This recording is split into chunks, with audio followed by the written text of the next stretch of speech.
ذلك دي نقطة مهمة. النقطة الثانية بيان ضد بشار الأسد. الأخ الحبيب أنا عملت على اللي اسمه بشار دي 10 حلقات، مدة الحلقة ساعتين على قناة صفا، وبكرة أنا على قناة صفا الساعة 10 عشان أبين إن بشار الأسد يجب أن يقضى عليه. يا أخي باختصار خالص، بشار الأسد زي ما قلت لك من ظهر أبيه، هم نصيريون كفرة. قلت باختصار هو عشان ما اعطيش الزحمه، وقلت النصيريه ظهرت في القرن الثالث الهجري، وباجماع اهل العلم النصيريون كفار. فتوى الازهر بقدر الشيخ عطيه صار انهم كفار عوام وائمه، فتوى المجامع الفقهيه كفار، فتوى هيئه كبار العلماء كفار، فتوى مجلس رئاسه اداره البحوث كفار، وبشار الاسد كافر. انا شرحت عقديا ومش هعيدها عشان الوقت، وشرحت كمان من ناحيه العبادات والاحكام ان الرجل ده لا يتفق معنا على الاطلاق، وهذا الرجل انتزع الملك كما انتزعه أبوه من أهل سوريا. أبوه كان جزارا، أتيت بتاريخ أبيه في المجازر التي ارتكبها، وكان على رأسها حماه، حيث قتل على الصحيح 80,000 وهدم 27 مسجدا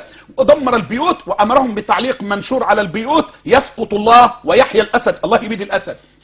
قلت لك الولد ده وكذلك أخوه ماهر والمجموعة اللي معاهم مجموعة كافرة طائفية تعمل من قبل إيران، بدليل ان حسن نصر اللات قلت لك شوف البيان بتاعه، وانا جبته وعملت عليه حلقه واثبتت فضيحته على قناه صفا.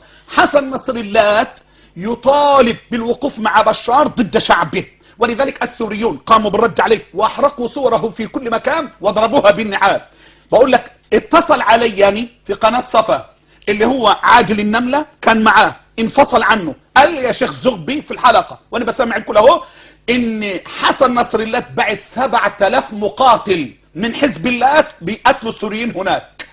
علي خامنئي في ايران يعلن تماما الدعم ويطالب بالجهاد مع بشار، يعني يطالب الناس تروح تنضم مع بشار لذبح السوريين. ولذلك يا اخي اقول لك بشار بيعمل ايه؟ ده انا جبت الصوره مقطع عاملين ايه الولد يا استاذ احمد، شاب اقل من 20 سنه، بيكبلوه من ايديه ورجليه، حطوه خلوا الدبابه تروح وتيجي عليه، بعد ما اتهمك واتكوم قاموا لمنه تاني وخلوا الدبابه تروح وتيجي عليه، والطفل اللي ما تعداش ال10 سنين له عينيه وخياشيم واسنانه ويعملوا بيه دفن مجازر، يجيب مجازر دفن ناس احياء، ويجي هنا عند الشغور ويقول لك ايه ده اهو بيدفنوا بتوع الامن وقاتلين الامن، وهو اللي قتلهم لانهم سنه، قتلهم ودفنهم، يقول لك مقابر جمعيه اللي عاملينها المسلحين.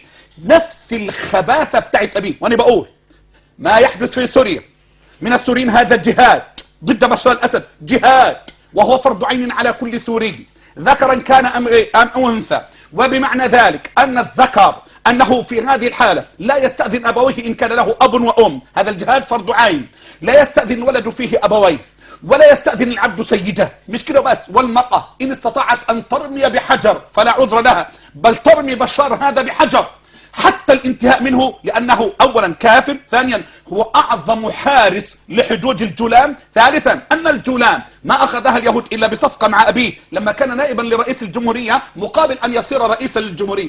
رابعا أن العدد الذي ذبح وقتل ودفن ومنع عنه الطعام والشراب والدواء والكهرباء والاتصالات وضرب بالقناصات، هذا العدد كان يكفي لتحرير الجولان وما بعد الجولان.